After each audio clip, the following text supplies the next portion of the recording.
What's up, everybody? We're about to start. Just stand by, and we'll wet your whistle full of wrestling talk and naked men.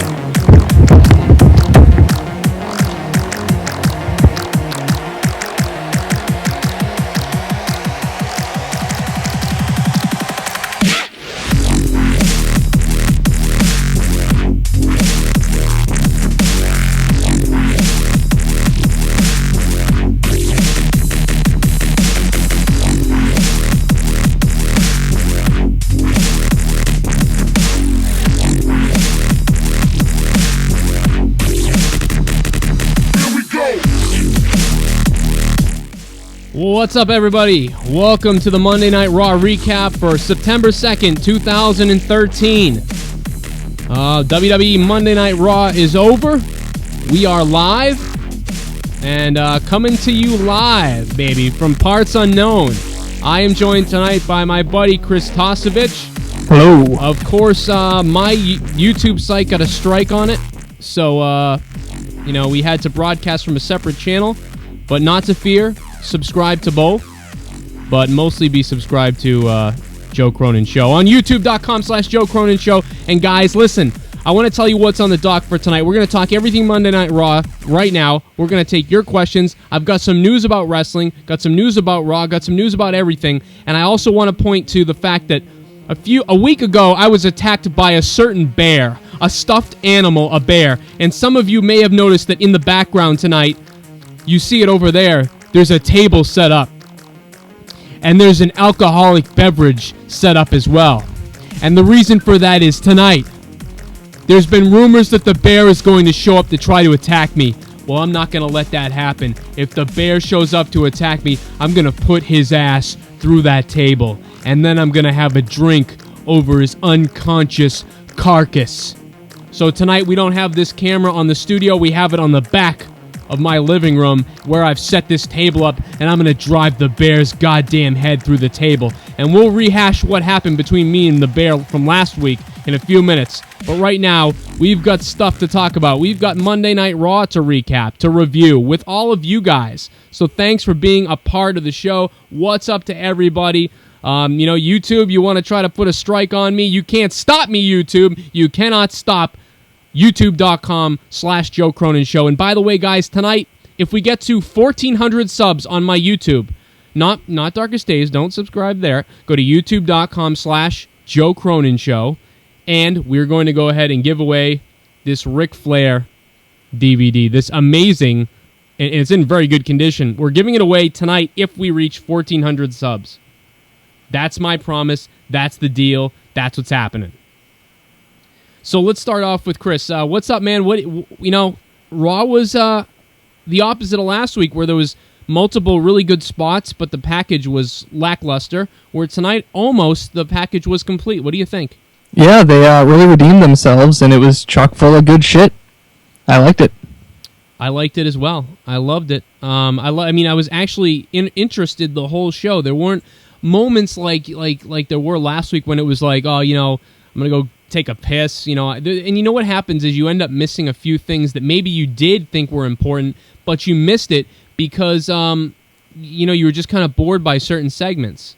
Right, they really trimmed the fat this week, and there was no point in time where they were either going to or coming back from commercial where I wasn't like, oh, come on, I can't wait for this to get back. Which last week, every time they went to commercial, I was like, okay, might as well go scratch my balls and make a sandwich or something, This time I was just glued, just waiting for it to come back. Right, it was really good. Guys, I've got some news and stuff and some other things. I am going to attack a YouTube commenter who made some comments about me, and we'll tear him apart later. But Raw, so we got a lot of stuff. I got to watch my back tonight between the bear and this guy's comments. So Raw opens with Randy Orton, Triple H, and you know what? I think people are starting to realize that you have to watch SmackDown now.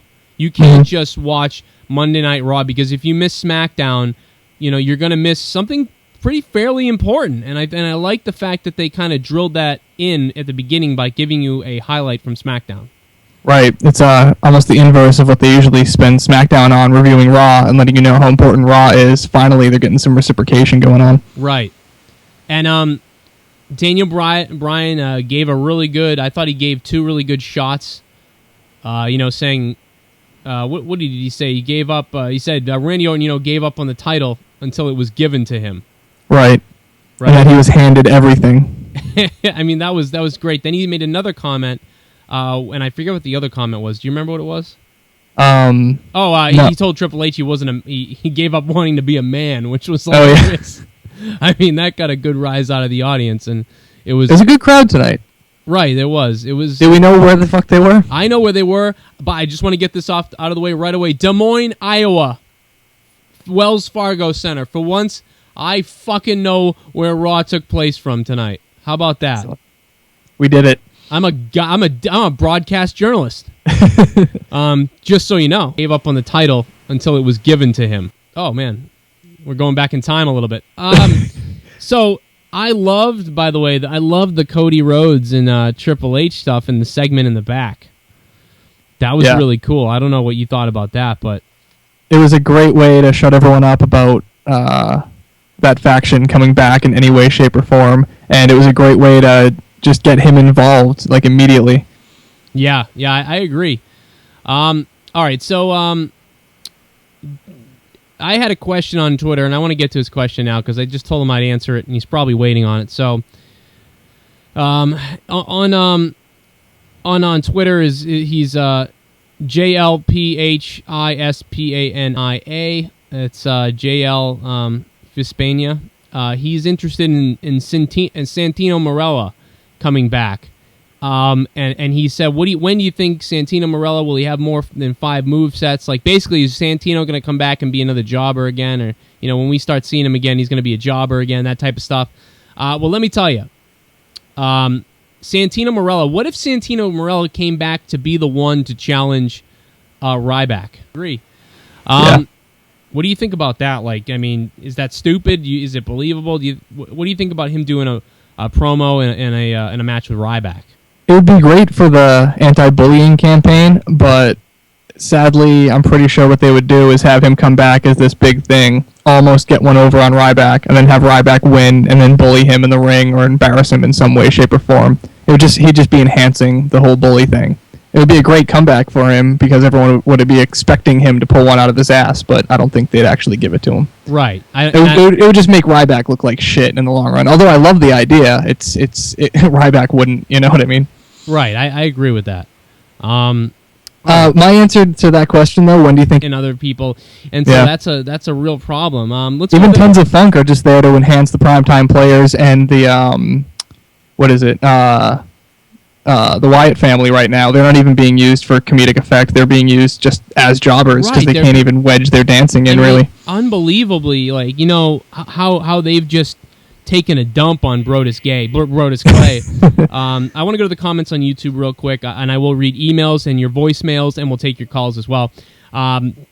Blake Rodriguez, I love your show, Joe. Thanks, Blake. You're the man. Seriously, dude. I love you. Patrick Lynn, lately I've been watching SmackDown. Missed it last week since I was in New York for the U.S. Open. Well, man, you missed a good show again, to be honest. And I'm also going to bring in Jaron tonight, right now, because he's going to jump on with us. What's up, man? You there, Jaron? Hope he's not listening on the YouTube broadcast. He's behind. No audio on your mic, man. Can you hear me, Tosevich? Yeah. All right, it's just Jaron. Yeah, you got a real low signal. I don't know what's going on, but anyway. We need a slide whistle for when stuff like that happens. Right. What's up? What's up, guys? Hey, what's up? Hey, connected. Look at that. Don't hate what you don't understand. Patrick says we're getting in fights in the chat already on YouTube. .com/Joe Cronin Show. Go there and subscribe, guys. If we get to 1,400 subscribers tonight, we're giving away this Ric Flair DVD. Okay, we're gonna give it away to a caller most likely.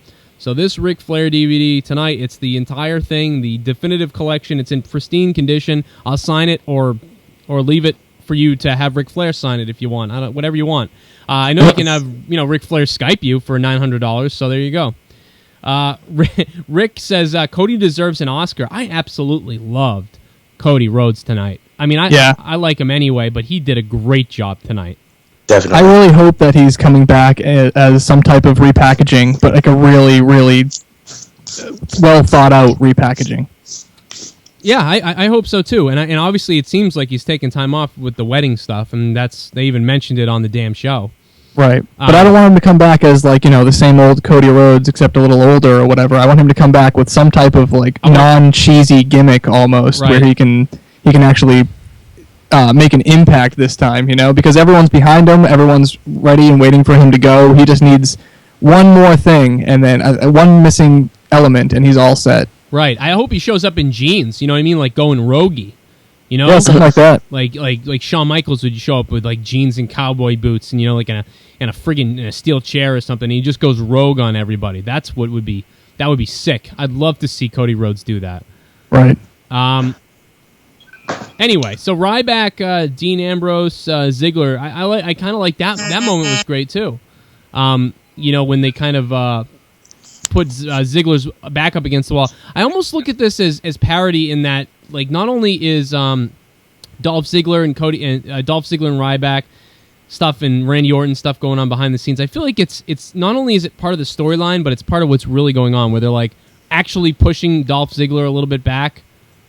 Right, when he got his ass kicked towards the end, and you hear JBL say something like, "Well, now he'll learn how to be a good employee." It was like, whoa, that's kind of fucked up. Where like it's very, very real. And mix that with Daniel Bryan telling Randy Orton he got everything handed to him. It's becoming very transparent, and the reality era is really here, and it's awesome. Right, and I like it. Yeah, me too. What's up, Jaron? What do you think about what we've said while you weren't here? Nothing. I don't think Santino Marella is gonna come back as a big push and beat Ryback, to be honest, because I don't think, like Chris said, that would be they wouldn't give him that, and it would make Ryback look like shit, pretty much. I don't think Santino would beat him, but I definitely thought that they would give him a big enough push.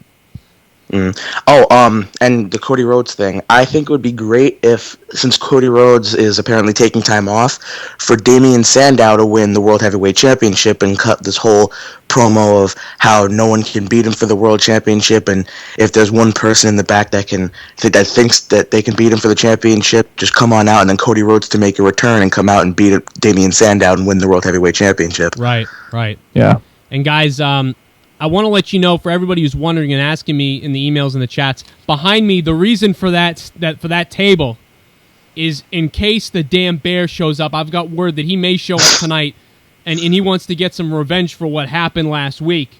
And I've got a bottle of alcohol, and after I beat his ass and lay his carcass through that damn table, I'm going to take a drink over his knocked out dumb bear body, and I'll shave every hair off the damn bear that I have to, and that's why the camera's set up over there. And for those of you who didn't see what happened last week, let's go back and take a look at that. So, the day we met in the ring in that match, and the one thing today that's different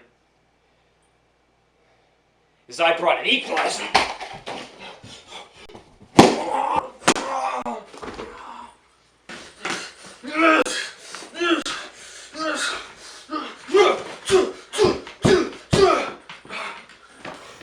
I hit him right in the face.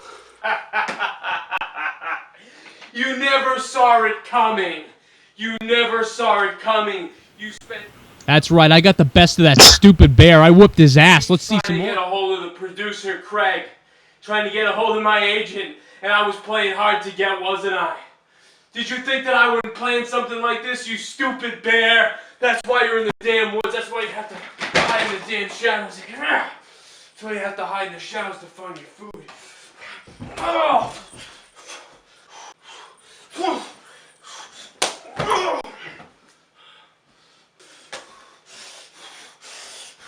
You see this? You see the... This is what happens when you mess with Joe Cronin. This is what happens.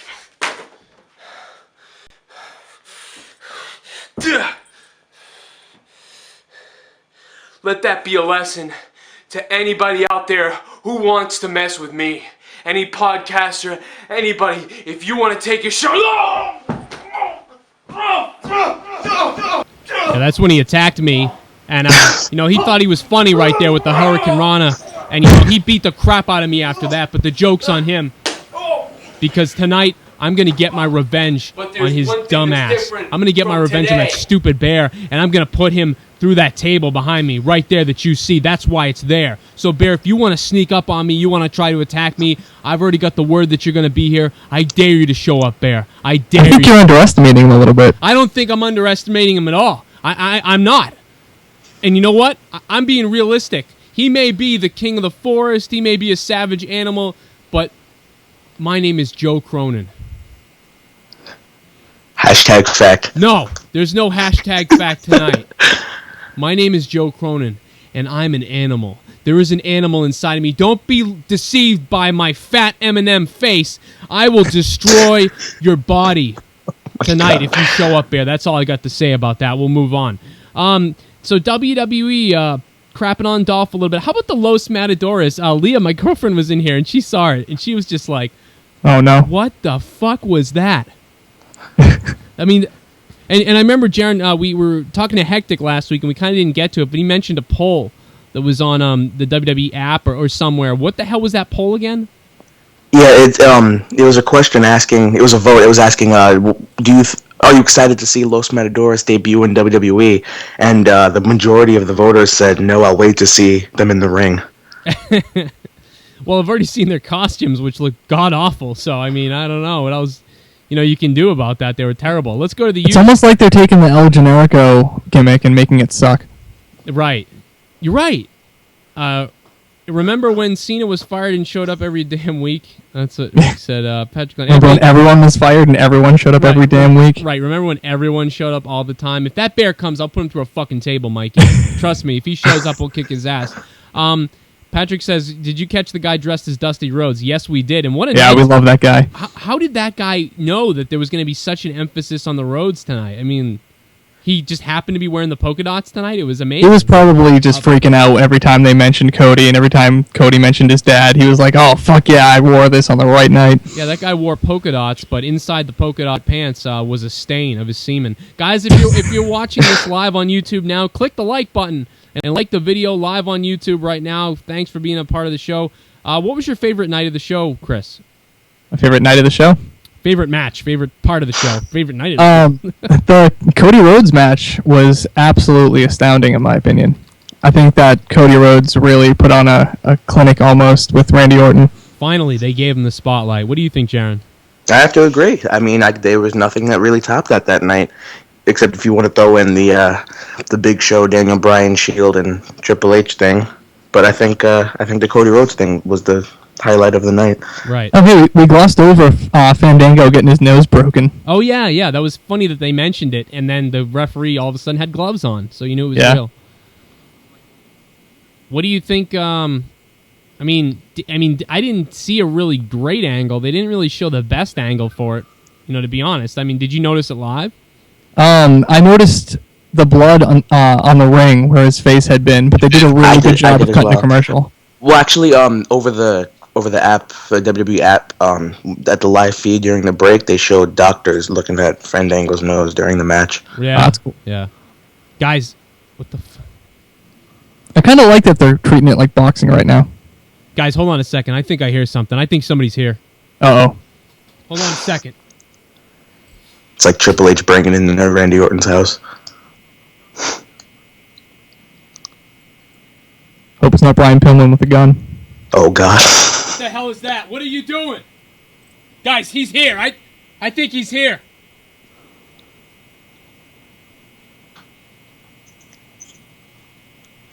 There.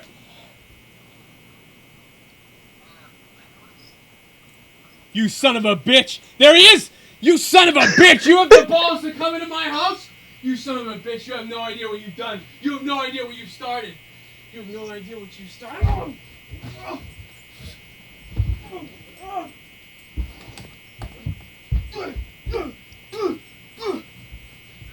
Have a drink, you son.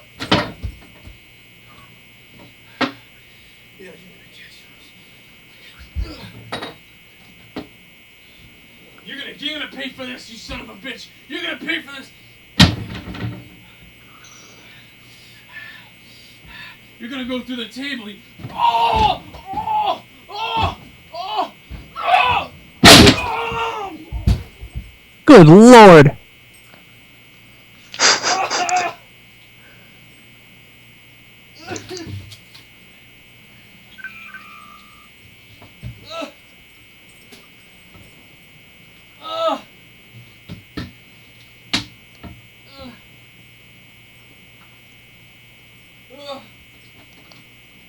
Where'd he go?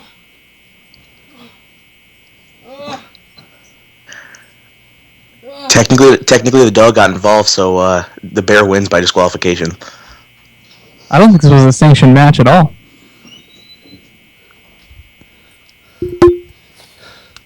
How dare he? How dare he? He brought a dog. Where were you? You didn't even help me! What the hell is that? You're supposed to be a protecting dog! That's why we bought you! Yeah, just go over there and lay down, you worthless... You're just good for nothing! Why the hell did I pay $500 of my tax money for you? You just sit there as a stuffed animal and tax me? Couldn't even bark! Oh... All that Beneful you wasted. Oh, fuck my back. I'm gonna sue him. I'm gonna sue him! I told you were underestimating him. Maybe you should get David Otunga as your lawyer. I don't know why I just blew my nose after all that. That son of a... I can't believe he just showed up. All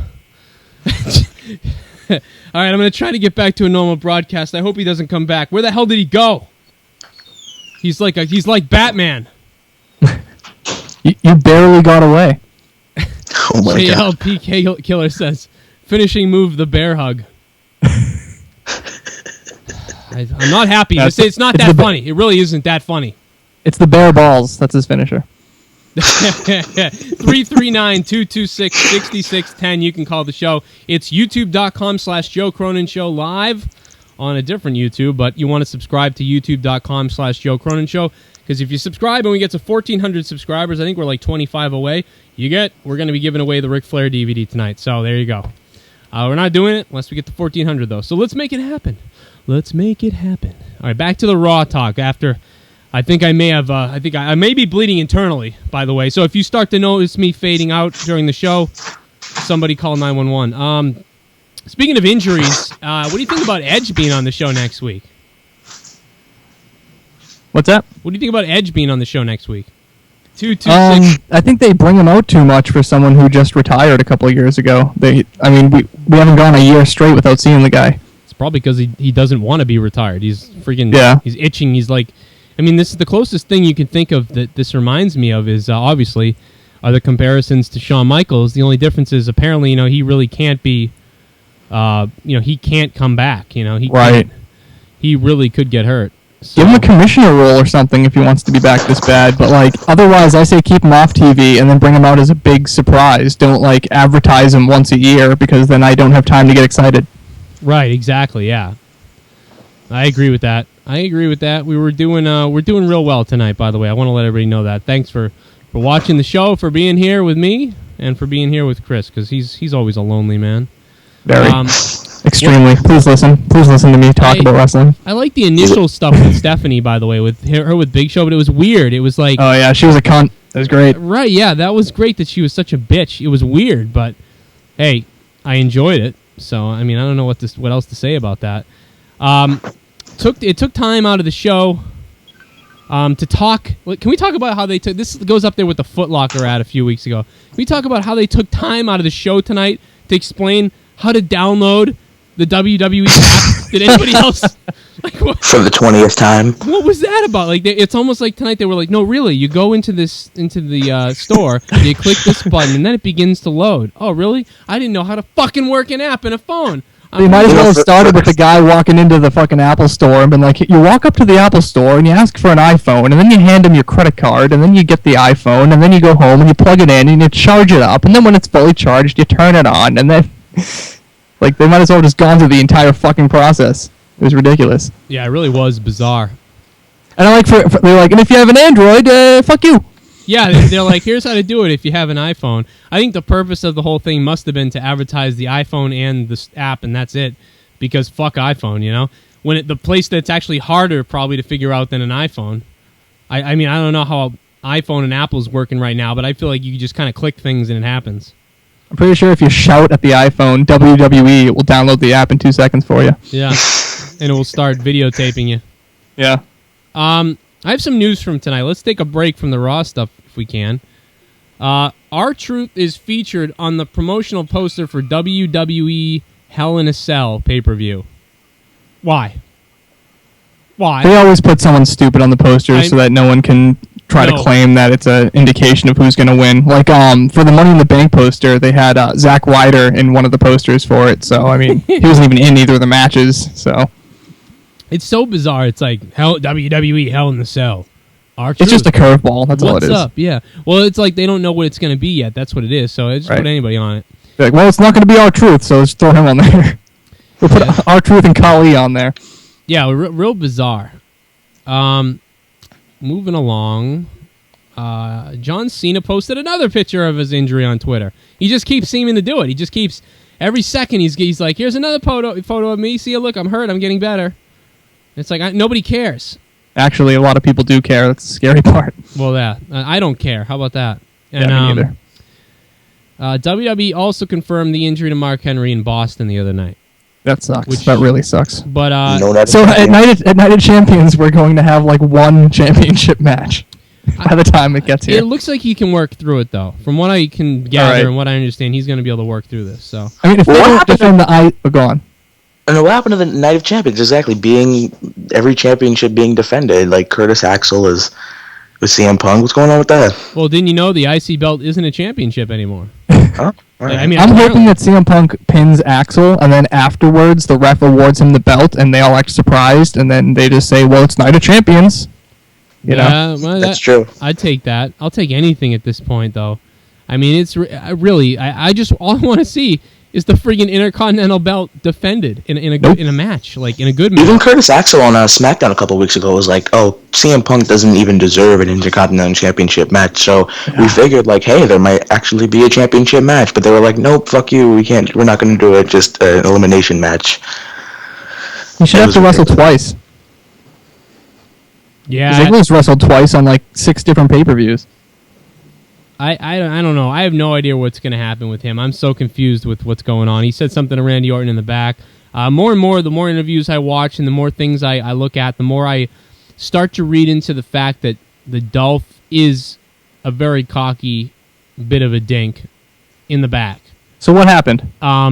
Well, no, he said, he upset Randy Orton. I don't know how, but he did it in the back, and now he farted in his soup. Like, what the fuck did he do to him? We don't really. Oh, wait a minute. You know what? Some news did come out on that. He did an interview on a show, and I forget where it was, but he made some kind of mention to Triple H, or in Randy Orton, and it was real. And I read that, but I thought that was after the. I guess that might have been before. I think it may have been before now, and that may have been what it was. And he may have said in the back, what's up? Watch what you're saying. And the two of them are such dinks that it probably didn't rub either one the wrong way. Because unless you bow to Randy Orton, you have a problem. Right. Unless you say it was my fault, Randy. Please, let me kiss your feet. I fucked up. Please don't tell everybody I should be fired. If you don't know what Randy Orton's dick tastes like, you're not going very far. Right. So, and that's the problem with. I don't think he did that. I think he's at the point where he's very cocky and whatever else, and there you go. That's what happened. Even if Dolph Ziggler didn't say anything, is there anywhere for him to go now anyway? I mean, that is a good question. It could just be all coincidence, and they're like, listen, we're testing the waters with him as the guy because that's what everybody wants to see more than anybody. If there was no such thing as Daniel Bryan, maybe Dolph would be in that spot, and Punk would be still in the spot he's in because you don't have to build CM Punk as the main guy and the biggest event of the night because he's so well liked and big on his own that he doesn't need to be that right now. You know what? Speaking of that, one thing that caught me as odd tonight that I haven't even realized until tonight was, all right, so we have Daniel Bryan fighting because he's the underdog and he's the indie star, but he's not fit to be the face of the WWE and so on and so forth. But just a couple of years ago, CM Punk was that guy, and CM Punk was the one fighting for that. And now we're at the point where the entire locker room is being held hostage by Triple H, and no one's standing up for Daniel Bryan, and Big Show is the only person who even seems to care about it. And I know CM Punk's involved with Paul Heyman and Curtis Axel and everything, but why isn't he being dragged into this a little more? Like when everyone in the crowd is looking for a hero, they completely switch that off and start worrying about CM Punk's relationship with Heyman when he shows up on TV, instead of being like, hey, CM Punk, why don't you save us from Triple H? Like when you had that feud with him last year with Kevin Nash. Yeah, you know? I mean, it could be solved by CM Punk easily mentioning real quick that I got my own problems right now, and I've been in his spot, and he's going to deal with what he has to deal with. But shouldn't the crowd boo that, considering he'd be taking his own personal problems over the state of the WWE when he was just last year the face and the hero of the WWE? Yeah, I guess it is a little weird, and it goes back to the early '90s and stuff when things were cartoony with like. Right. You know, it's so, this doesn't have anything to do with that, and all good guys somehow like each other for some reason. The good thing about it is that no one seems to notice, and if there is anyone out there who doesn't like the storyline that they're going with between Daniel Bryan and Randy Orton, it is a completely separate, self-contained storyline for other people to follow. And no one's noticing this thing that I'm bringing up right now, so it's great. They're actually pulling it off, two separate, self-contained storylines. Yeah, you're right. You're right, and they are pulling it off. It's a little weird, but I'm basically just ignoring it, and yeah, me too. It makes you enjoy it more. Right, I just wanted to bring it up, just to bring up. Wait, some guy wrote in the comments. I don't know if you saw it, Joe. They said R-Truth is 41 years old. Is that true? Yeah, it's got to be. Well, wow. Or I would have thought 38, but 37, 38. Maybe he is 40 though, because you think when he was K-Quick, when he got signed, he was like just late 20s, I think. Well, he was 36 when he had Little Jimmy. Little Jimmy's about 5 right now, so that would make him 41. Right, so that makes sense. Yeah, that's how old he is. Another guy said, I remember, because it was true, they were talking about how the Money in the Bank briefcase used to be for all world championships, the World Heavyweight and the WWE. Do you know what happened to make them switch it, just to have 2 Money in the Bank winners and carry it out through the year? Or what happened with that? I don't know what they did on TV to do that. I know why they made the decision to do it, because... Yeah, no, that's what I meant, the decision. Right. Well, they said basically they wanted both titles to be the most important belts in the company, and they felt that it sort of diminished the world title when they did it that way. Right. And it also diminished, in doing that, it diminished the Money in the Bank, because if you had somebody being like, oh, I'm going to go for the IC belt, or I'm going to go for the United States Championship, it would it just dropped the way, it dropped the... you know what I mean? It brought down the effects of the Money in the Bank. It brought down the titles. It brought down everything. So forget it. The two Money in the Banks, 2 biggest titles, and that's it. Although I would argue, because I still think that the Intercontinental title should be the most important belt besides the WWE Championship, and so I'll never accept the world title. I feel like those organizations are dead. Put the belt somewhere else. I'll always feel that way. It doesn't mean a lot to me. All they've done is made it so there's WWE Championship, and that's it. And you would think that would put more weight on the WWE title, but it's more confusing with all the belts. It's just too many belts. We don't have 1 million people on the roster like they did. They still have a lot, but the roster is 40 people less than it was in the WCW, ECW Invasion era. Right, which is a good thing. Right. Too many belts. Too many belts, yeah. Let's see. Randy, what did I want to talk about? We talked about the stupid WWE app, which was just bizarre. A quicker, good little Wyatt promo, and that was it. They didn't really get them on the show tonight. I thought we would have saw, Bray Wyatt in action again. They're really, teasing him a lot. They said, "Where's Kane?" a bunch, which you were looking for a couple weeks ago. So right. They finally started mentioning that, got some interest going, but... now WWE's going to do that thing where they mention all that stuff, and then all of a sudden See No Evil's coming out, it's coming out on a straight to DVD release. He's going to come out with the Blu-ray taped to his forehead or something. Yeah, exactly. Here's the movie. Come on and come get it. I think they're teasing Bray Wyatt because I don't think they have anywhere to put him now. Because who can Bray Wyatt, get in the ring with? Not as just a one-time thing, but as a rivalry. Right. I mean, they do this a lot where they'll have the matches for the pay-per-view booked solid, and they'll have no room for extra stuff going on in the background. So they'll almost have like this side feud going on where they don't get any TV time, but they do it all through promos, or like almost like Rock and Cena, the build-up for Once in a Lifetime. That was kind of the side feud where, like, you know, it was back and forth, and you had little video packages here and there, but they didn't have to be in the same place at the same time, and other feuds could go on and take up the TV time with people who could actually wrestle each other over and over again. This thing with the Wyatts, I think, is exactly like that, where they can devote a little bit of TV time to it, but everything's pre-taped. They can wedge it in wherever it can fit. They don't have to worry about doing anything live. I mean, they're just keeping it alive so that after the pay-per-view, when they have time for them, they can go right back to where they left off. Well, think about Sin Cara too. Sin Cara, when he used to be like a little popular, like they really didn't have anywhere to put him. Like even Sin Cara faced his own fucking self at a pay-per-view. It was Sin Cara versus Sin Cara. Like they don't have anywhere to put him. So yeah, they do that a lot, I gotta say.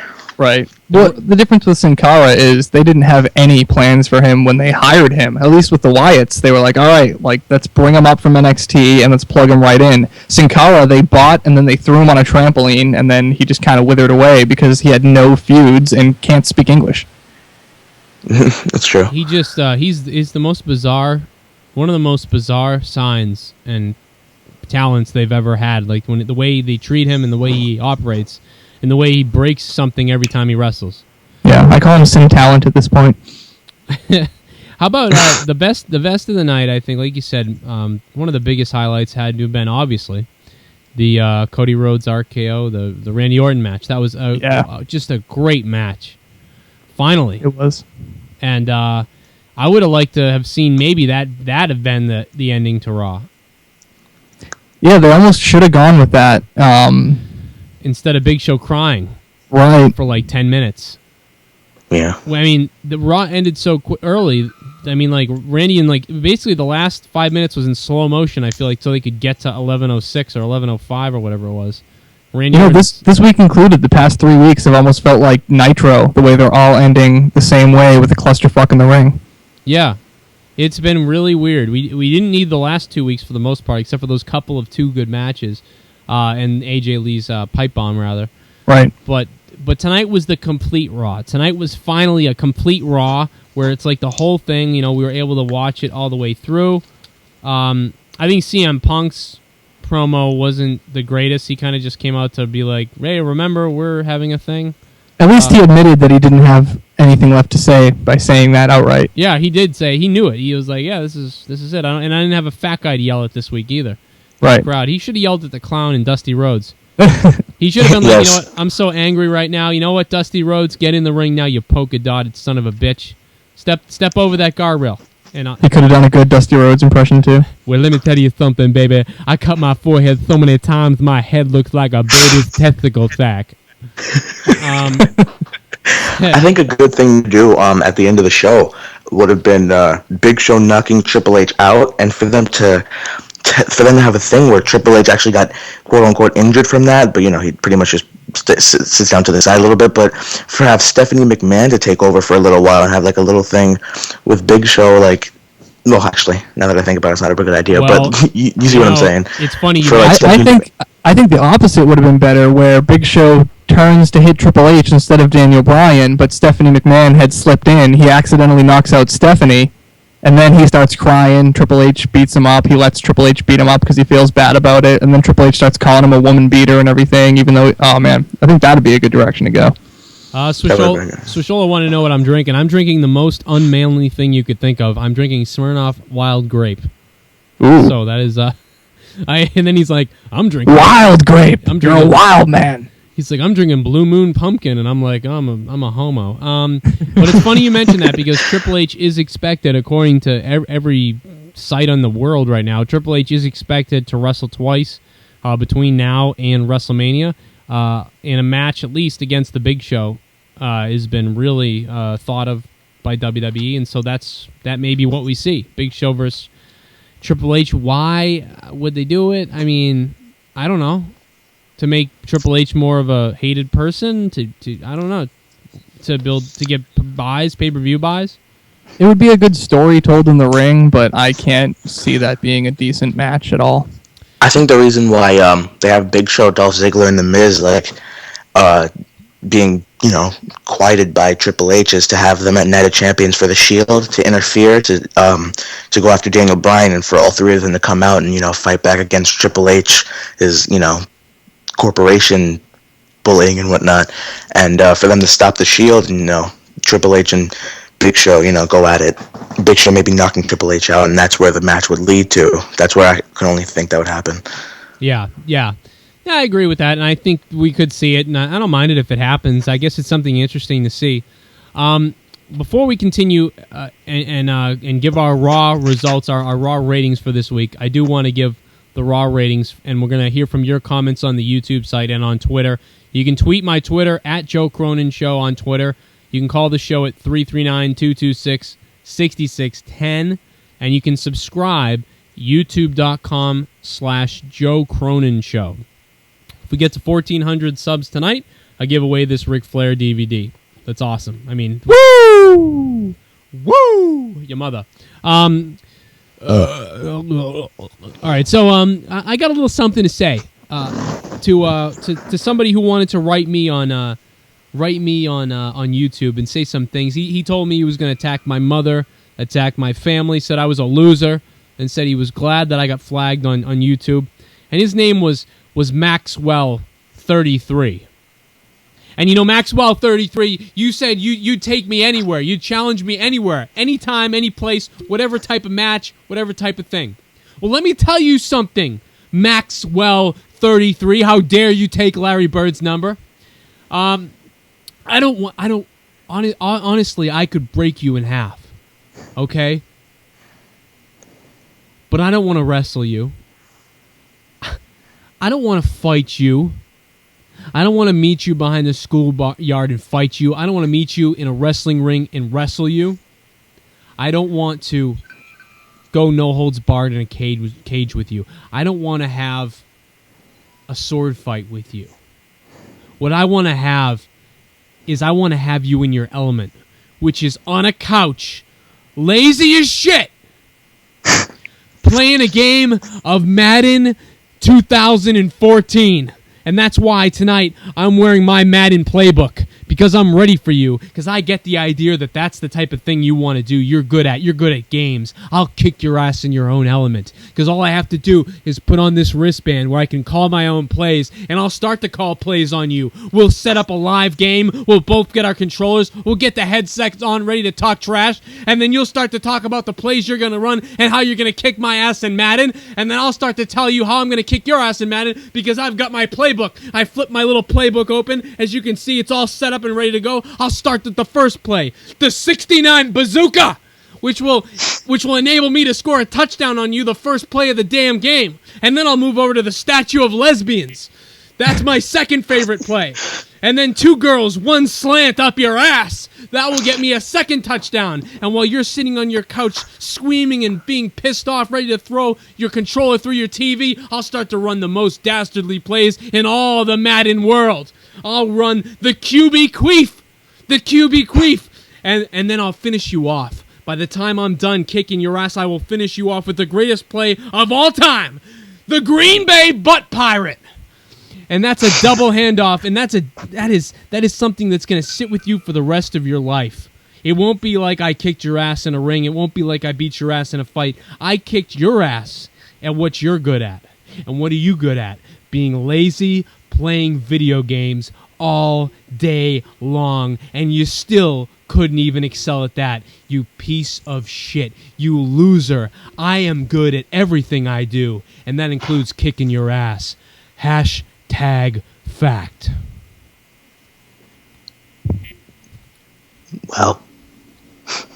All right, so now that we got Maxwell out of the way. So the QB Queef, huh, Joe? You like the QB Queef? I like the Green Bay Butt Pirate myself, but everybody has their own opinions of what they like in Madden. I really don't even play Madden anymore, but I still kick his ass, because those plays, I'll run them. I'll run them up your ass, just so you know. You're talking all this crap about fighting me. I've seen your pictures. You couldn't even walk out the door. Like 32-inch doors. You got a 30-foot waist. All right, so let's get to our Raw ratings for tonight. I think I'm a little bit strapped in a corner because I gave Raw a 7.5 last week, which, I mean, it probably should. You done goofed. I really fucked up. After tonight, I can reset the clock and start giving real ratings. But so tonight, I'm going to go a little bit higher than I want to go because of where I set the mark last week. I'll give Raw an 8.0, which is really pretty high, especially in this PG era. And I'll give it the higher rating because it was so complete for the most part. I mean, honestly, I'd like to take away a 0.5 because of watching Big Show crying for the last 20 minutes, but whatever. 8.0 from me. Chris, we'll move to Chris next. I was ready to give it a 9.0. That's how much I actually enjoyed Raw tonight, but the ending kind of fizzled a little bit for me, so I'm going to go down to an 8.5, which is still a phenomenal score. Especially like you said in the PG era, and compared to last week and the week before, I think they really stepped it up. Right. It's funny that I gave it a 7.5 last week. You gave it a 6. Yeah. And then this week I gave it an 8, and you gave it an 8.5. So I really liked it last week. Anyway, Jaron. I got to give it an 8.5 myself. I did like most of the things tonight. What I didn't like is, seeing Bray Wyatt doing his little promo thing for, was that the third week in a row? But I did like the what was it? The Daniel Bryan Big Show match. I didn't like what happened afterwards. But I liked the Cody Rhodes Randy Orton thing. I think that was the highlight of the show. Like you said, it should have been the main event itself, and then to end the show with that. But I think that kind of made me like the show more than if they didn't have that match. So I do have to give it an 8.5. All right, 8.5. All right, so this week I gave it the lowest. I think that's hilarious. But We're all over the map. That's awesome. But all right, but yeah, so that was good. So we all think Raw was pretty good tonight. Guys, subscribe to our channel here. We want to get to 1,400 subscribers by the end of the night. So that's youtube.com/Joe Cronin Show. And we're going to give away the Ric Flair DVD. I don't know if we're going to make it, to be honest. 1,372. We're really below the mark, but you can do it anytime. The other thing is, let's go to some of the chats that I have here. Great show, Orton versus Cody, match of the night. What an awesome match! Yeah, we talked about that for sure. Somebody else, Nadzim13 says boring as hell show. I don't know how you guys enjoy this. I think WWE it's been so shitty with the PG stuff that they've sucked us into making us think that this was an unbelievable show tonight, but it was a good show. No, it was a good show, through and through. Let's see, where do I want to go here? Let's face it, they're using Daniel Bryan to get cheers for Cena when he returns to play the hero. Do you think they're doing that? Do you think they're just, this whole thing is a setup for Cena to come back and just be the hero again? I think we will see John Cena versus Randy Orton at some point, but I don't think that we're looking towards that being the big burn off of this huge Triple H corporation feud. I don't think that's going to happen. I will shoot myself if that happens. Yeah, I never wanted to see another Randy Orton.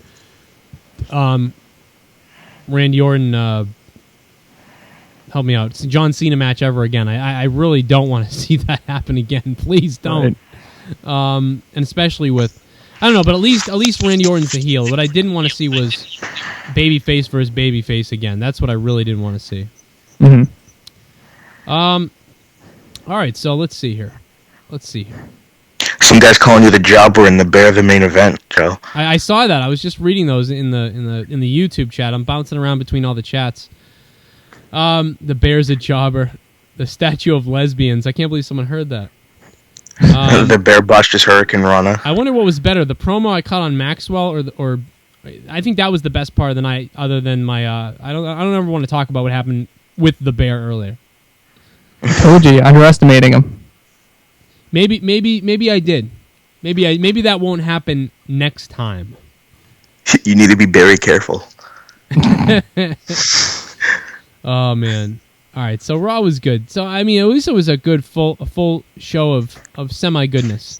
Let's see what's coming out of Michael over here. He wants to tell me something. I don't know what the hell he's trying to tell me though. He's trying to tell me maybe he hates my life or something. What do you think about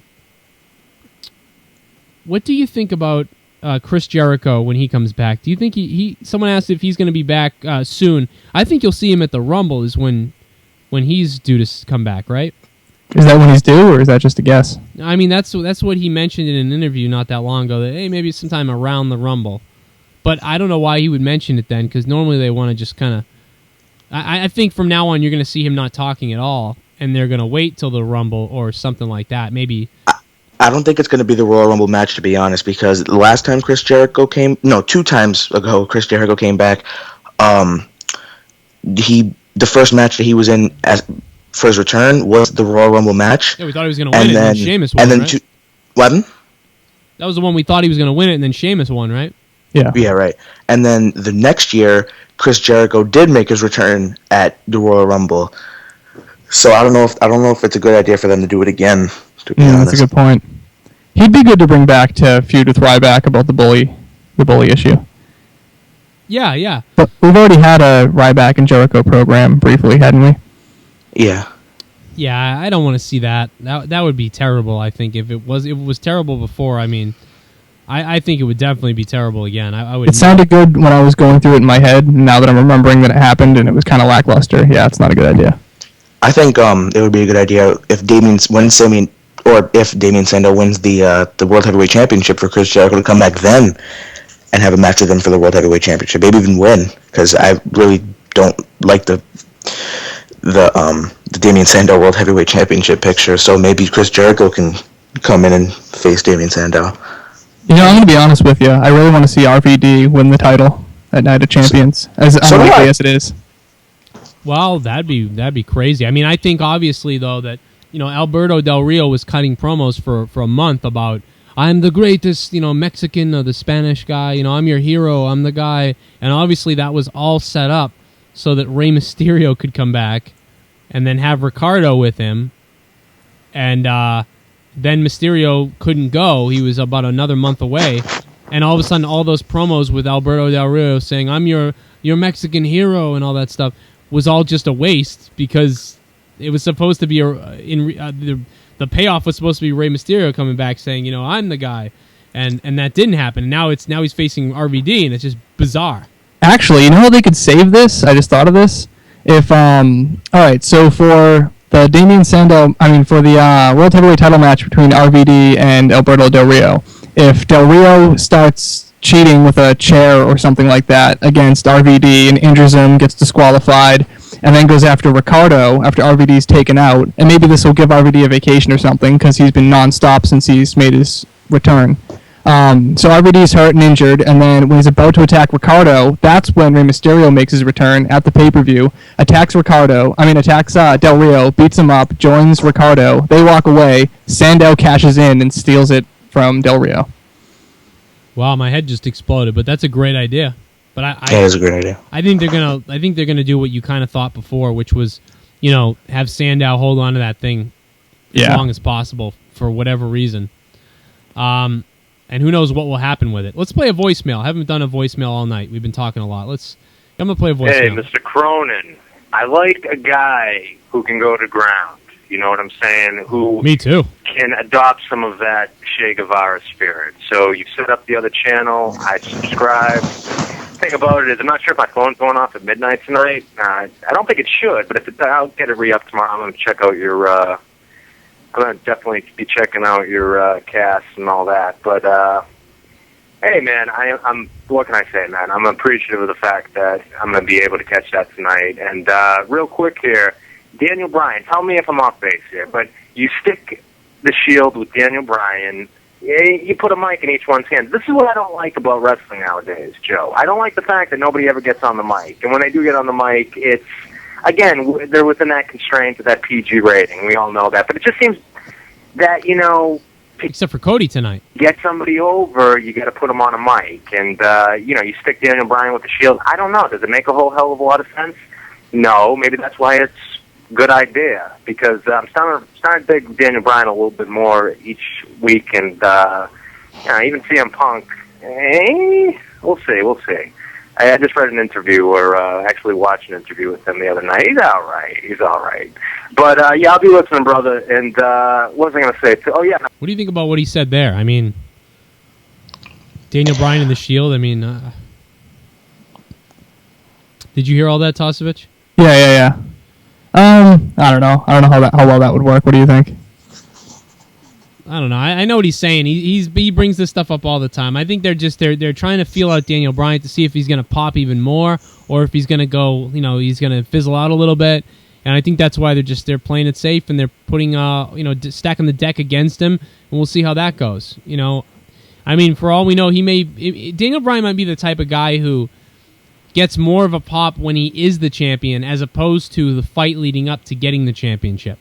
I think he can rock with both. Yeah, I mean, you're right, but I'm just curious to see if it changes at all. Either way, Stone Cold. I mean, the build up before was unbelievable, and then when he won it, I mean, it was still unbelievable. Bryan is not quite at that level, but I wonder what it'd be like when he is holding the belt on a Raw the night after. I think because WWE Universe is already behind Daniel Bryan 110%, but I think winning the WWE Championship would be great for Daniel Bryan because more fans would be cheering for him then. But Right. I think a run with the WWE Championship would be great for him because If they give it to him, they shouldn't do the run where he's always in danger of losing it, because that would just be more of what's happening right now. When he finally wins it, he should have a solid run where you expect him to win every match, no matter who he's against, kind of like you would expect John Cena to, or when CM Punk had his winning streak, or even Randy Orton right now because of who's backing him up. Like, you want it to be believable that he's going to carry himself as a champion and not just be the underdog like the Mick Foley style champion. Yeah. We'll see. I want him walking around with like his head in the clouds like he was in Ring of Honor, where he knew he was the shit, not like I told you so, I told you I could do it. No, Yeah. I want him like, see, I am the world champion. You're going to have to face me now, and it's going to be very, very difficult for you to take this from me. I got some shit brewing here Here's some more. This guy is going to continue, I guess. Let's see what else he's got. in town in terms of, like, I'm doing my legal beagle thing right now. So everything's good, Joey. All right? I'll be listening, brother. Peace. Yeah. And, hey, and people do watch those YouTube videos. Watch out for those concussions, man. I've been there. You got to watch out for those. Meditation's good for those. Meditation's good for a lot of things. But we'll be talking, brother. All right? Well, I got a concussion, and then I just went through a table earlier, so whatever. I mean, how did that? I wonder how that looked. By the way, I don't even know what I did. I didn't know what I was going to do, to be honest. Go behind the scenes and talk about it. I had no idea what was going to happen. I thought about putting that. We'll see what happens next week. Download the Joe Cronin Show app. We'll show you how to do it. And all you have to do is go on your iPhone, go in the App Store, go in the search bar, type in Joe Cronin Show. That's JOECRO. My app would be like a joke. You'd download it, and then it would be like me, like, taking a dump. Everybody'd be like, oh, here it is. It's coming. Hey, guys, I'm Joe Cronin. $4.99. Right. Oh, man, it'd be like the most. Some guy in the comments, I got to disagree with him. They said that Daniel Bryan, they think that they're going to build him up like they did with Stone Cold Steve Austin. I don't think Daniel Bryan can live up to that Stone Cold Steve Austin potential, because Stone Cold Steve Austin was like the badass like shit back in the day, and I don't think Daniel Bryan can be Stone Cold Steve Austin. It's not even about the atmosphere is different than it was then. That will not happen. I keep hoping it will happen, waiting for it to happen, and it just, the atmosphere isn't right yet. I'm waiting for there to be a recourse for, I thought it could happen with John Cena, because John Cena was being such a goody two-shoes guy, and it's the PG era. I was hoping there would be an uprising of angry older males who wanted to see the Attitude Era return, and there would be a push. And that's not really happening enough.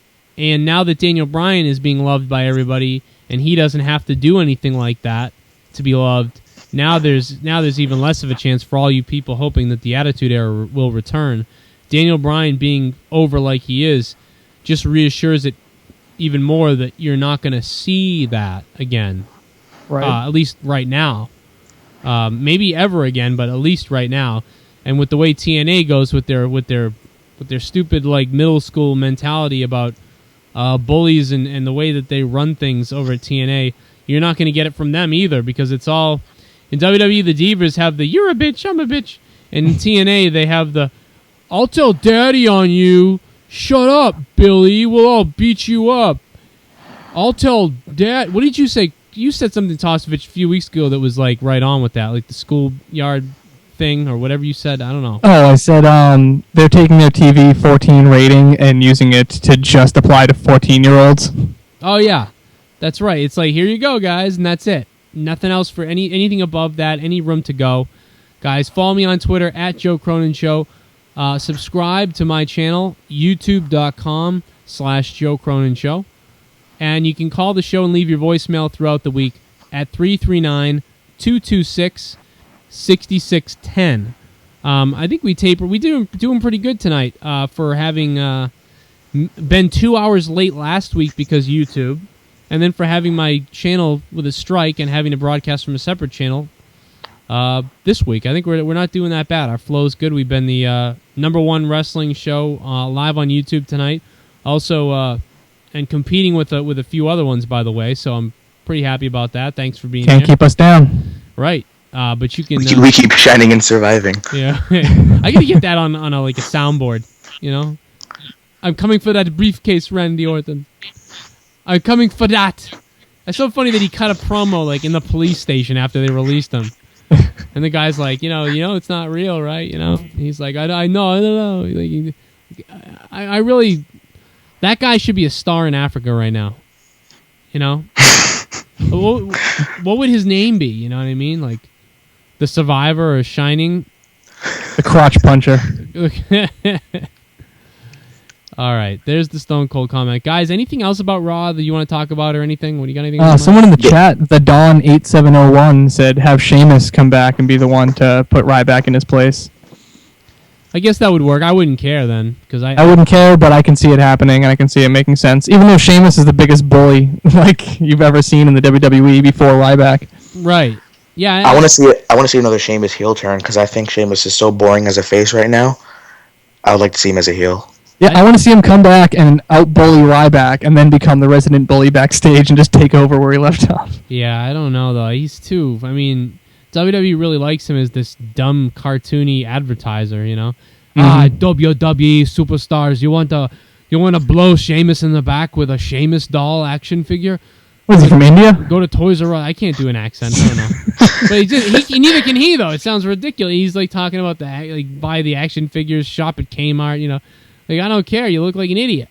And I don't like his move set. I mean, he thinks he's Razor Ramon. Yeah. You know, it's just like he does the... He looks like a real-life wrestling buddy. Like, you know those wrestling buddy dolls? He does look like that. That's hilarious. It's like you're wrestling the wrestling buddy. That's a commercial right there. You're wrestling the wrestling buddy, and then it like expands and like it transitions into Sheamus in real life, and you're like, oh my god! And then he's like, oh, I'm here, fella. And he just like he jerks off your kids. Like, I don't know. I hate Sheamus. I hate him. He kind of reminds me of the Ultimate Warrior, except he's more like the adequate warrior. Yeah, he's definitely not the Ultimate Warrior. He's more like the sleep time warrior. I leave the room when he's out there. I can't stand. I don't like him. I don't like him. That's it. I'll come right out and say him. Sheamus, I don't like you. You look like a... Well, we know what you look like, and that's about all you have. You know? Do something else. Do some other moveset. When he won that Royal Rumble and Jericho got eliminated, I remember I was so pissed off.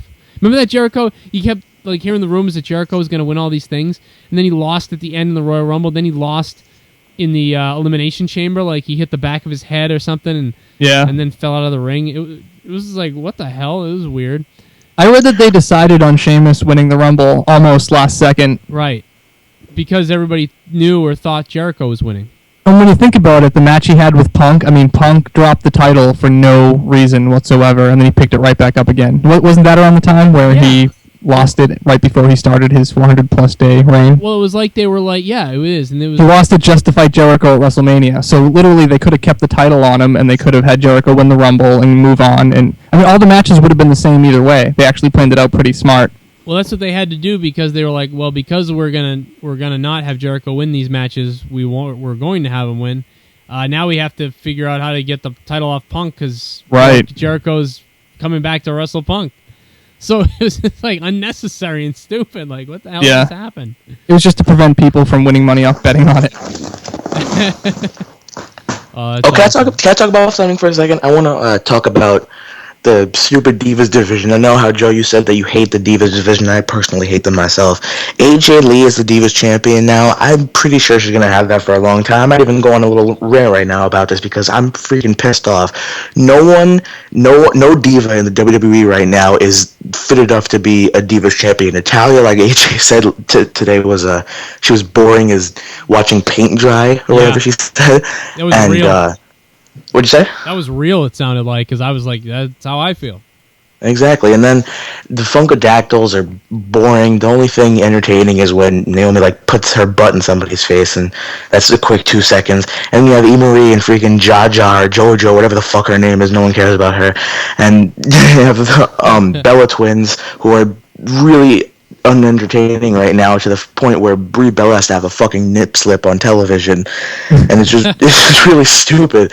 And Caitlyn is nowhere to be found. She was the only really entertaining diva in the recent months. So I don't know who's going to end up beating AJ. The only person I can think of, and the person that's never going to really come back, and the person that everyone wants to come back, is Karma. Even on YouTube, on WWE Inbox. I don't know if you guys watched that. Right. Caitlyn even had an interview, and she was, well, not an interview, like, she answered a question, and she was like, oh, if there was one diva I never got to face that I want to face, it would be Karma. And everybody in the comment section was like, oh, bring Karma back. And I'm pretty sure everyone would like to see Karma back, because she was just so like terrifying as a diva, and you haven't had that in a long time. Like, I'm tired of seeing divas like come and have that little nice girl thing. I wanted, and then fucking Mae Young come every 6 months and do nothing, give fucking birth to Hornswoggle or something. I don't fucking care. And then I don't know who's gonna face AJ for the Divas Championship and actually beat her for a long, long time. So I'm pretty sure that she's gonna keep the title for a little while, unless the Bella Twins win the championship again, which is not gonna be entertaining whatsoever. Like, they purposely, try to exploit themselves on television. That's how they entertain each other. I'm not complaining, but come on now. Natalia fucking lifts up Brie Bella's shorts to show her ass and throws her out of the ring for entertainment, and then no one actually wins the match. It just beat up on AJ for about 2 minutes, and it's so unentertaining. So, do you think anyone is going to beat AJ for the Diva Championship in a long time? Go on. Well, I definitely think that, first of all, Karma's not coming back. It's Karma she may, but she don't look like Karma now. If you saw my video on that, Karma's skinny now. She looks half the size, at least, of what she looked like as Awesome Kong or as Karma. So, and I don't know what her mental state is, but she don't look like Karma. And the answer to that is, before Chris talks, is I think Brie Bella is definitely in line to be the top heel, because she's such a bitch. She can't really wrestle, and all that stuff makes her probably going to be the most hated person. But it sounded like they were kind of building AJ to be the heel tonight. It was very confusing with the stuff she was saying tonight on Raw.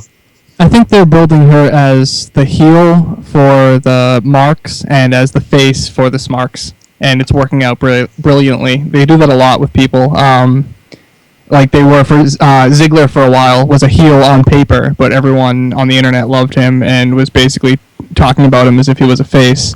I also think they're going to give AJ a long run with this title, like you said, until they can find someone worthy enough to take it from her. And I think that's a good thing. I think the more we see these other divas fail in trying to take it from AJ, the more they're going to have to give us new divas or people from NXT or build the division more, because the more stale it gets, there's only one way for it to go, and that's up. They're not going to let it droop down while she just hangs on to the championship for no reason. They actually seem to be paying attention to the Divas title more than the Intercontinental title, so I don't think they're going to let it slip off camera slowly but surely. I think it's just going to strengthen her as a great and memorable Divas champion.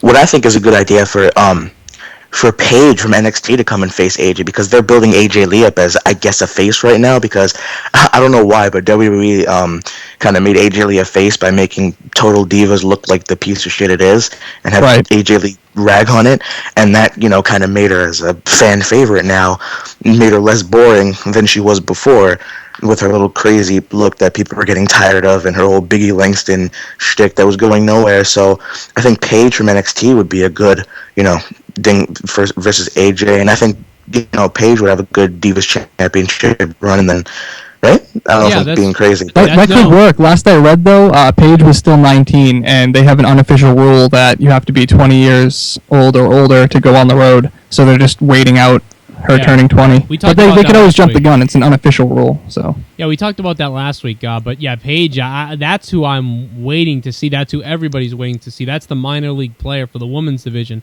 that everybody wants to see. So she already has steam with the wrestling fans that kind of have an idea what they're talking about, or anybody that watches NXT for that matter. One of the better Divas matches I've seen in a while. Or I hate that name. I hate calling it that. I'm so sick of the name Divas. But whatever, the fucking call it Divas every week.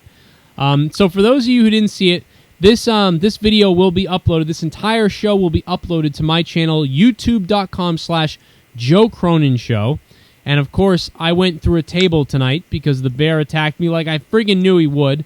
The bear. And he threw me through a table, so you can go back and watch that. You can watch everything we talked about, our ratings that we gave Raw, and all that stuff. And, of course, I called out Maxwell, and we gave our Raw ratings tonight. We talked about the other day on State of the WWE, which is a show we do, of course, on my channel, youtube.com/Joe Cronin Show. I'll put the graphic up for you now. About Goldberg and Batista being used with TNA, and the more I feel like we kind of assumed that Goldberg could come back to either one. And I think the more research I've been doing on it, the more I'm starting to find that getting Goldberg to do something is going to take a lot of money. Yeah. And which is unfortunate.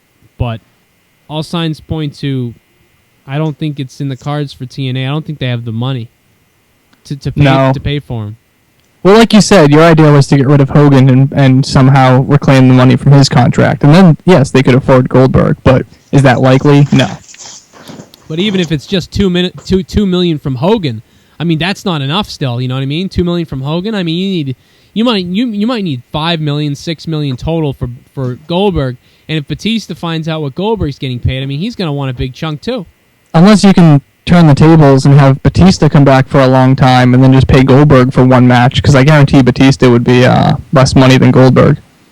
Yeah, I agree. I don't know why the two of them wouldn't do something like this. I mean, they would be there. They could save TNA, or at least give TNA a ratings boost. They don't give a shit about saving TNA. They're only going to grab a couple paychecks off them at most. They don't care if they sink or float. And they're going to want the most money, and they're going to want the biggest spotlight, and that all signs point to WWE in that case. They're going to want so much money that if they fail, they can single-handedly destroy TNA. So, I mean, just by requiring that much to begin with, they obviously wouldn't give a shit about the company. If they really gave a shit, they'd do it for a discount price and save the company. You know? Yeah, you're right. How about the... this is what a lot of people are mentioning, and it's what I've been hoping for a long time. I know you're going to know what I'm talking about. The bear coming back? Not the bear coming back tonight. But Daniel Bryan versus CM Punk at WrestleMania. Can that happen with two faces? I mean, it really can't. Yes, and this is how you do it. You have Daniel Bryan mention that throughout all of this time of him getting his ass kicked and having the Shield beat him up and having Big Show be the only person having his back, and even the Big Show turning on him and punching him when Triple H told him to, CM Punk was just worried about Paul Heyman and was so selfish that he didn't even give a shit about what Daniel Bryan was going through. And by mentioning that, I'm pretty sure you could have a nice Rock Cena style face versus face. We both are faces, but selfishness gets in the way. What do you think about them having a feud because of maybe eliminating each other or something like that in the Royal Rumble? If it starts with that, that'd be amazing. Right, because they could have they could carry a match themselves and do that stuff, and it would be intense and have an unbelievable match. But and then I could see WWE putting John Cena back in a title match and Punk and Bryan are having their own match at WrestleMania, and Undertaker versus Brock Lesnar, CM Punk versus Daniel Bryan, John Cena versus whoever, maybe Randy Orton, maybe someone else. I want to see the Royal Rumble match end with 3 wrestlers left. It's down to Daniel Bryan and CM Punk by themselves in the ring, and number 30 has yet to come out. And then they eliminate each other. Right. And then you hear John Cena's music hit as number 30, and he slides in the ring and wins without having to do anything because Bryan and Punk eliminated each other. I mean, I would be angry but it would be hilarious. That would be whoever comes out next is won the Rumble. Right? Can that happen? The surprise return of John. He just comes out and celebrates. Or the Godfather come out and straight away to the ring and hop in and win the Royal Rumble. Santino Marella comes out. Oh my God! He used to say, "Hear his music hit, and then him run to the ring with the cobra on his arm, all excited, and then knock himself out, or Chip and knock himself out on the way to the ring, and no one wins the Rumble." Yeah, I'd only agree to that if at least Ryback shoves the cobra up his ass. Who would win the Royal Rumble next year though? Is there anybody who would? I would want to see CM Punk. Somebody will. CM Punk or maybe Daniel Bryan, actually, if that storyline doesn't really work out, because those are the only 2 people that I can see. If John Cena doesn't win it again, which, I would want to see happen. I picked Daniel Bryan to win it, but that was about 2 months ago. I picked him to win the Rumble. This I next can see Rumble. Orton losing the belt and winning the Rumble. It's possible. Yeah. Wait a minute, say that again? I could see Orton losing the belt and then winning the Rumble. I could see Triple H winning the Rumble if he's involved. Oh, that'd be weird. I could see that would be really weird. I could see Randy Orton winning Elimination Chamber or something like that. Taker could come back and win the Rumble. Yeah. Oh no. Why not? Well, I mean, why would they do so? Because it's very hard to sell whether or not someone's going to actually beat The Undertaker. And if you put a title in the mix, then you're going to sit there and think, well, they're not going to give Taker a title. That would be stupid. But then you're going to think, well, the only other way it could go is if they end the streak. So I think that would actually give it a little more credence because it's getting harder and harder to believe that someone's going to beat the streak. I think a title is the only way you can actually suspend disbelief again. Then he's got to win the title, though. What if... This is probably the biggest joke that's ever going to happen, but it's not. It's never going to happen. But what if there's a big thing? Undertaker wins the Royal Rumble, comes in at number 30, wins, and then picks the World Heavyweight Championship. Maybe Alberto Del Rio or somebody, or not even Alberto Del Rio. Someone better, someone than big. Him, yeah. And to come in. Everyone thinking, the Undertaker might be losing this match because he's not going to have a title. Undertaker win the title, and then Damien Sandow come out and beat the streak with the Money in the Bank. Oh, wow. That would really throw everyone for a loop. That would be Damien Sandow beating the Undertaker streak. Because he would suffer a loss at WrestleMania. It would be true. 22 years of WrestleMania of The Undertaker whooping everybody's ass. Having Jimmy Snuka have a 30-second match, and then for years and years, 3 matches with Triple H, 2 matches with Shawn Michaels, none of them being able to do it. Damien Sandow wins.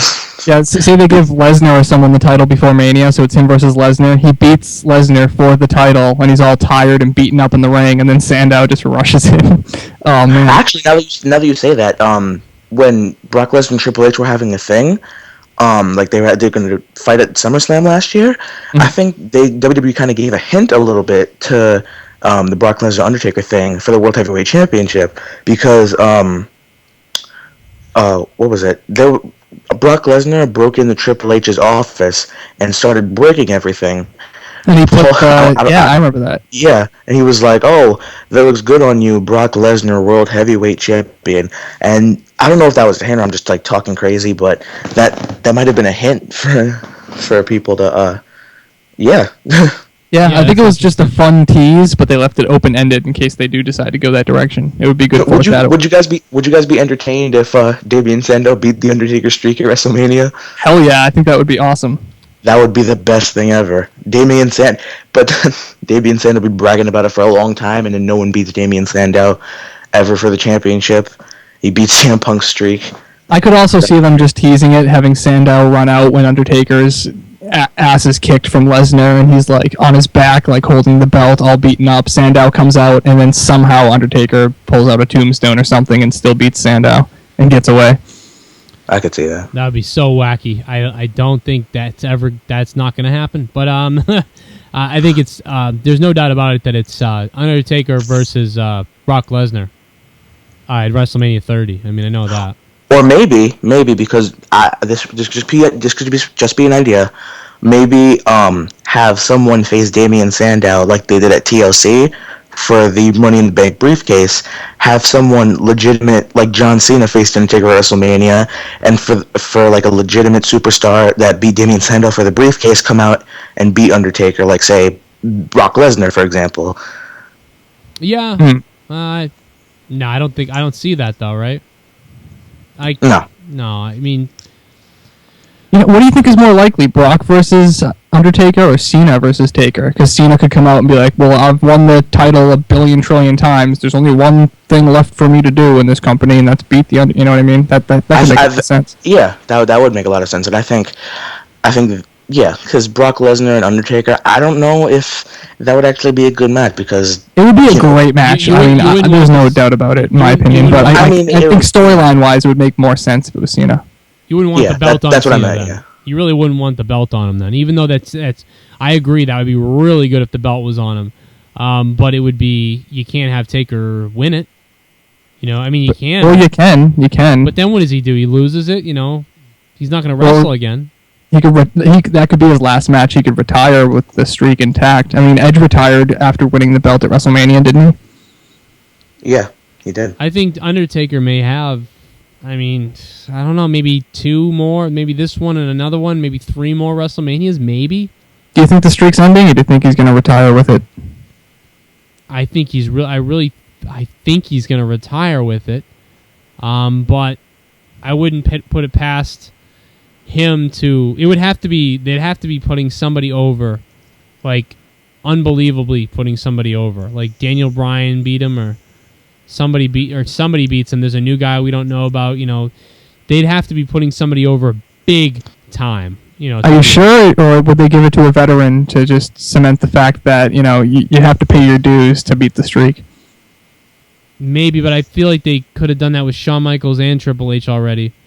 Or Cena, they could still do it with Cena. They could do it with Cena, where he beats. If you know what, if John Cena beat the Undertaker, I don't know, there might be a riot. Like, but they love that. I would flip out at home. I mean, like I would be so angry, like more angry than maybe I've ever been.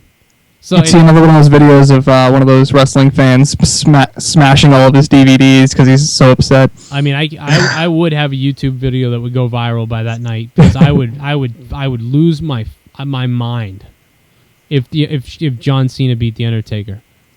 I mean, it would. I think they would flip out even more if Damian Sandow won, but that's never going to happen. But right. I would actually like that more than Cena winning. Really? It would be less predictable. It would be. I think that'd be great, to be honest. Yeah, it's all right, Patrick. I'll cut a promo on him next week. You go back and watch some of my programs. You know what I mean? You'll my promos. You'll know what's going to happen to Mr. Hector in our chat here.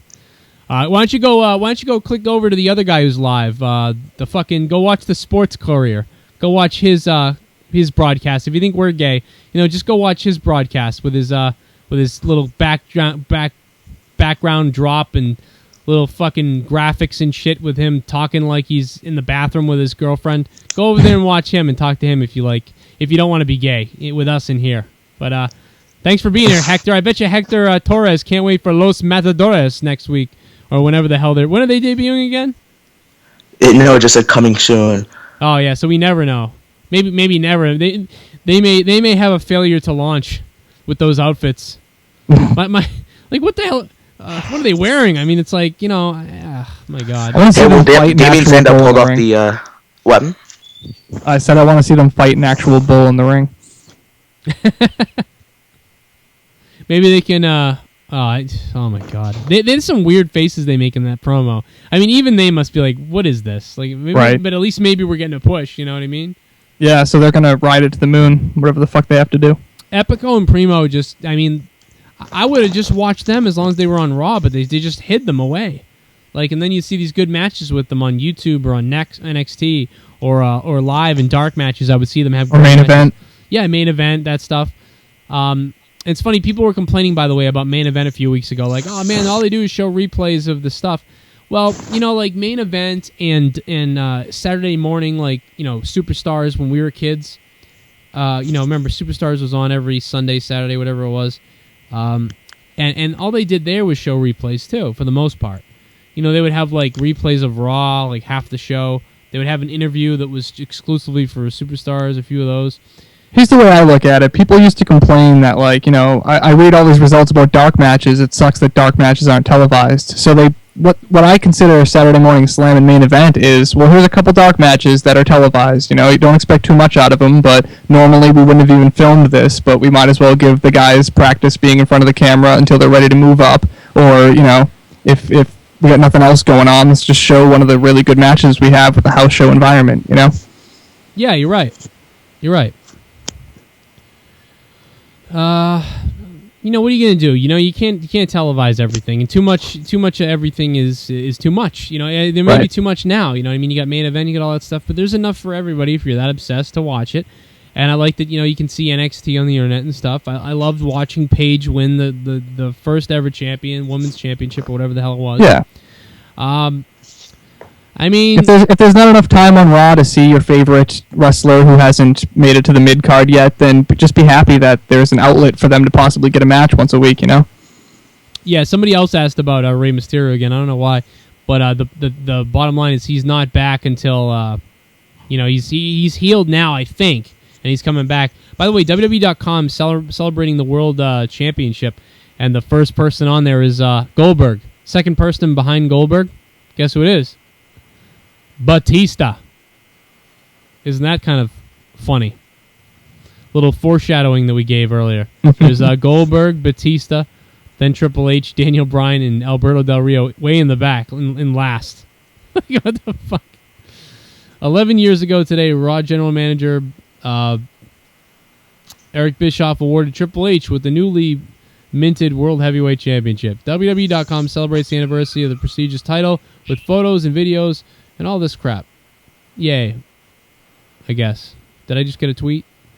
What do you guys think about... I don't even remember... To be honest, I don't even remember Goldberg holding that title in WWE. He didn't win it in WWE, right? They're referencing his WCW days. Right. Right? He never won it in WWE. No, I don't think... No, he definitely didn't. His WWE run was lackluster. That was the... I mean... And you talked about him building the winning streak the other day on whether he goes to TNA or WWE, most likely WWE, again, if he comes back. And why not? Why couldn't that happen? And why couldn't it be, maybe his reason for it, too. You could easily explain that, he wants to beat his own record. Did anybody remember what the number was that he hit? 173. 173. Were those all televised? No, a lot of them were made up, actually. Yeah, Okay, no. They were like, oh, you won another 4 this week, like, during the dark matches and stuff. Yeah, they really started building him up after he got, like, maybe 5 or 6 legitimate on TV. They just started filling in the numbers. I mean, he did have a lot from house shows here and there, but not as many as they claimed. They do over-exaggerate with that. They did that with the amount of chair shots Sheamus hit Big Show with at Survivor Series. They said, like, 31, it was, like, 16 or something. Oh wow, yeah, okay. I'd like to see that. I'd like to see him come back and do that win streak all over again, but maybe even longer. You know what I mean? We get to see 30 wins. They maybe make up another 30. They'd have to make up a lot actually. 173. They have to. Maybe he wants to get to 200. How about that? He wants to get to 200, and I don't know, because the more I've been reading about it and stuff, it seems like Goldberg is really only interested in coming back for one match, not even a Brock Lesnar thing, but a one match type of deal. Now, would the fans turn on him again for doing that, like they did last time? I don't know, and it's a good point. He's been away for a while. I think the more and more we talk about Goldberg, the more I start to lean back towards maybe Batista is the way to go. He said, Patrick Glenn said, Goldberg did win it in WWE. He beat Triple H at Unforgiven in 2003. Which makes sense. It's when a lot of us were tuning out. I didn't remember that though. Some people thought he wanted a backlash and vendetta or whatever somebody said, vengeance. But Patrick Lynn says Unforgiven 2013. I think he's right with that. So I mean, you didn't remember that, right? Because I didn't. No, I don't remember that. Right. Me neither. I didn't remember it either. And most likely because I think 2002 to 2003, I was tuned out a little bit during that time. So that explains why I didn't know that. Goldberg is ranked 15 on the top 15. So Blake Rodriguez just said. So, I mean, do you think he would really get a big... He would get a big ovation. I mean, there's enough people chanting Goldberg when Ryback's out there, right? I mean... Did you see him tonight in his new gear that for some reason made him look even more like Goldberg? Yeah, with the white side on the right and the black on the left. He looked like a fucking black and white cookie. It was stupid. I want him to go back to slapping the crap out of people in the back. I liked when he was slapping around 150-pound lighting guys. Yeah. I was enjoying that in my sick little mind. I don't know why. I'd like to see Big Show versus Ryback. It makes sense to me. I don't think I'd like to see it, but it makes more sense. I mean, like, he's all worried about Daniel Bryan, but, Ryback's, whooping the crap out of people all over the place, but Big Show's out there crying over Daniel Bryan like he's his illegitimate son, and none of us know about it. I mean, yeah, it's getting kind of ridiculous. I mean, like, what's the problem? Big Show not that long ago was, ready to tear people's apart, and he didn't care. Now all of a sudden he's crying because he can't help Daniel Bryan not be powerbombed. He's good at crying, but the problem is when he goes heel, he's an unstoppable badass, like kind of like what Ryback is trying to do right now. So to go back and forth, it almost gets less and less believable. Yeah, he flip-flops too much. It's almost like, how many... I wonder, what we should do, what a great stat would be, and I wonder if a wrestling website or somewhere somebody has a tally on this, is to create a wrestling website or to find the stats out on how many times people have flipped back and forth from heel to face. Mark Henry's got to be up there, too. Yeah, Mark Henry's up there. I think Big Show's even higher. Big Show might have flipped, there might be 12. Even when he first came here, you know what I mean? When he was the Giant, or he was coming in as Paul White. He comes in as this devastating force, and then he turns on McMahon that WrestleMania. Yeah. And becomes a baby face. And then he goes right back to a heel. And, God, it all started right when he started. He flipped in the first year, he flipped 3 times. The only person who might have him beat is Triple H. Yeah. I think they're going to have a match for sure. I don't know. It seems like every feud Triple H has is him changing from face to heel. For the past, 15 years. Yeah. Yeah, you're right. You're right. Who was it last time, though? Was it... Lesnar. He was the face against Lesnar. That's right, yeah. Then he was the heel against Punk. And then it goes back and back. I think he's doing a good job now, and I think he'll settle in.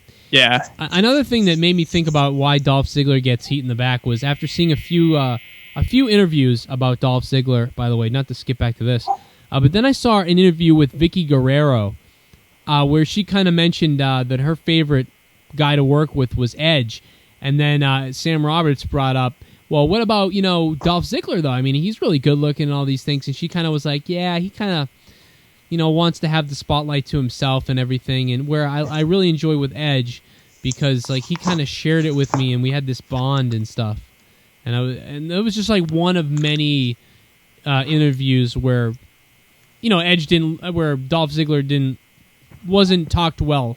No one talked up Dolph Ziggler, oh, that guy's so cool, or that guy's great, or I loved working with Dolph. Right. No one ever seems to mention that, which is weird because I don't know, maybe he's more of a Shawn Michaels in the back than we know of, and maybe that's why he easily rubs Randy Orton the wrong way, because even people who just tend to be a little goofy rub Randy Orton the wrong way. See, I would rub Randy Orton the wrong way in real life. Randy Orton would hate me because I would make a joke or I'd be funny, try to be funny, and he's the kind of guy that'd be like, what's wrong with that guy? Yeah. Can't. Why don't you be professional? And I'd be like, well, Randy, dude, why don't you take a joke? And then he would hate you forever after that. Plus, Randy Orton used to piss everyone off backstage before too, and he didn't suffer any repercussions from it. The Don 8701 said Goldberg versus Ryback, and Goldberg wins in less than 5 seconds. Well, we talked about that. We talked about, Ryback's bullying people for a whole year leading up to WrestleMania, and then he gets like a note from somebody or these like messages that, hey, why don't you try to bully me around? And then he's like, who is this idiot who thinks he can beat me up? And he's snickering and laughing for a month or so, and he's getting all these messages from the guy, and then he has a WrestleMania match, and it's a mystery match, and he comes out, gets in the ring, and he waits, and all of a sudden it's Goldberg. Or Batista. Build it up just like Kurt Angle versus Taz. When Taz made his debut, and he was the mystery opponent, but everyone knew who it was. They're chanting Taz before he debuts. He comes out, beats Angle in like 30 seconds. You're right, and that's what it is. And like you said, you said it's a squash, and that's what it is. He just comes out, jackhammer. Maybe they would have a match, but it would be better if he just beat the crap out of him and jackhammered him in the middle of the ring. And it was over. The place would blow up, you know what I mean? And you could literally have an extra WrestleMania match because that was so short. Yeah, just like Sheamus and Daniel Bryan. Right. And you could do it, I don't know when you would do it at WrestleMania, but it would be a good injection to the crowd. You could do it first. You could do it first to get the, to get the fans, freaking out and buzzing around, Yeah. I don't know if first is the way to go, but it would be shocking. Imagine that the first match, Ryback comes out, stands in the middle of the ring, and and then Goldberg comes out, or Batista. I think one of the two has to come to WrestleMania. WWE has to drop some money, and it's got to be Ryback's a bully, and they're coming to kick his ass. I think that'd be great. Although I hate them both, I'd have to say I'd be more excited about Batista. I think so too. And the other thing is his music is more recognizable to people now. I think a lot of the audience, a lot of the kids, and a lot of the younger audience may not understand the Goldberg music that was only used for a year and a half, right? Because he didn't use his WCW music in WWE. What was his WWE music? He used some kind of mock music. It was in WCW. It was the do do do do do do. In WWE, it was like do do do do. It was like what the hell is this? Like you didn't. His WCW music reminded me of the Terminator 2 theme. Yeah, and I think that's why I liked it so much. Yeah, it was like intense, and you're like, oh, here he comes. But in WWE, it was just like, it was like, what is this? Like, this is weird. Why couldn't you just buy the rights to that somehow? Right. Well, they probably own the rights. They own WCW. But they didn't use it, which makes me think that, they kind of just threw away everything WCW just to cement that they don't need leftovers, I can't believe that, though. He had, that music was, like, synonymous with him. That was, like, his thing. It'd be like Stone Cold, coming out at, instead of fucking, dun dun dun dun dun, Stone Cold comes out to dun dun dun dun dun dun, and you're like, wait a minute, where's the glass? Where there's glass, but where's all this? They used Voodoo Child for Hogan a couple times, didn't they? For a while in the WWE. Yeah, they did. They did, but that was Hogan's request. He really wanted that. Okay. And then they did use the NWO theme with him for a little while. Yep. But what do you think during that era, the WCW, the ECW, Invasion. Yeah, the Invasion stuff. I would say that that was the worst. The thing I didn't like the most was that Hulk Hogan wasn't using his original music. He was using the Voodoo Child song. Yeah, that drove me nuts. I wanted to see, but then they kind of turned him into. They made him go back to Real American. Yeah, that was awesome the way they did it too. So I think they did it the right way. But what's funny is on all the WWE DVDs, the WrestleManias and stuff, when he came out to Voodoo Child, they didn't want to pay for it. Like they didn't want to pay for a lot of things, so they just put Real American over it. So if you bought the WWE WrestleMania collection, he comes out and it's like awkward because he starts like gyrating, playing air guitar, and it's like I am a real, and it's like what is he doing? And he's like strumming every three notes. It's so weird, but whatever. I don't know. All right, so let's wrap this up. Hey, Tommy texted me saying you were too loud. Actually, everybody in the chat didn't think so though, but yeah, he said I tried fiddling with it while he was texting me too, and he said we fixed it. So okay, well, hopefully I messed with it too. So on my end, I turned it down. But I don't know. Some guy asked in the comments. He said, "Do you think Rock is completely done with wrestling?" Hopefully. I'll see him coming back for a promo or for maybe a match at some point. I hope he's done for a while because I'm just sick of him coming and going, and I think it's done. You know what I mean? I love his promos, and I really like when he comes back, because even though when he was here I didn't love him, I mean, I always loved his promos, obviously, but I never was a big fan of his matches. I wasn't excited that I'm ordering this pay-per-view tonight because of The Rock.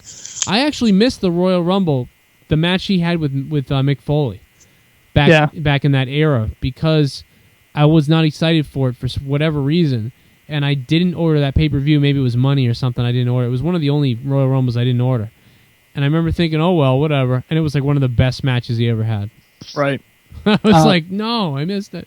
My opinion on The Rock is it's just like that Fresh Prince episode where his deadbeat dad comes back. And, The Rock's a lot of fun, and you'll have a good time, but right when everything seems to be going good and you're ready for The Rock to be back full time, he's like, I got one more job to do. I'll be back, though. Don't worry. And then the crowd's just left being like, why don't he want me, man? It's just terrible. Oh, that's awesome. All right, guys, I'm going to wrap it up. Follow me on Twitter at Joe Cronin Show. Go to our YouTube and subscribe to see this video. I'm going to upload it there afterwards. YouTube.com/Joe Cronin Show. Subscribe, hit the like button, like the video. We do this every Monday night after Raw and after pay-per-views. And you can watch our State of the WWE podcast that we do weekly. We'll do that soon. And some of my other crazy videos and crap like that. You can call and leave me voicemail throughout the week. 339-226-6610. Over 1 million views on YouTube, guys. 4 months. This has been really cool, despite our strike and that stuff. I think it's going to get cleared up, though. We're going to talk to YouTube. We'll figure it out. And that's it, man. Raw was good tonight. I enjoyed it. Thanks for being here. Thanks for being a part of the show. Thanks, Jaron, for being here. Yep. Tosevich. Yo. Yeah. And I'm going to get my revenge on that bear next week. I have a feeling. There's actually one thing that I've been hearing on your show a lot lately, and I thought that was really funny. Hold on a second. What's that? It's the best of the best of the best of the best that this world has to offer. I'm the beast. I thought that was really funny. I'm the beast. All right, guys. That's all. That's my favorite clip of the year. All right, guys. Goodbye. Subscribe. YouTube.com/Joe Cronin Show. Joe Cronin Show. All right,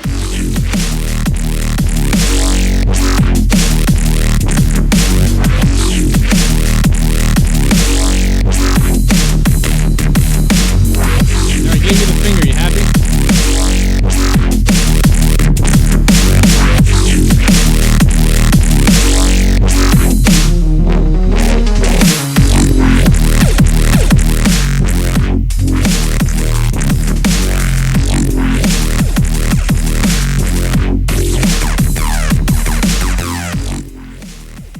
Check out the song Backlash by the Bioside on newgrounds.com/Bioside. Download Backlash now. Follow the Joe Cronin Show on Twitter at Joe Cronin Show. Call the voicemail 339-226-6610. And check out the band Dreamer at dreamertheband.com.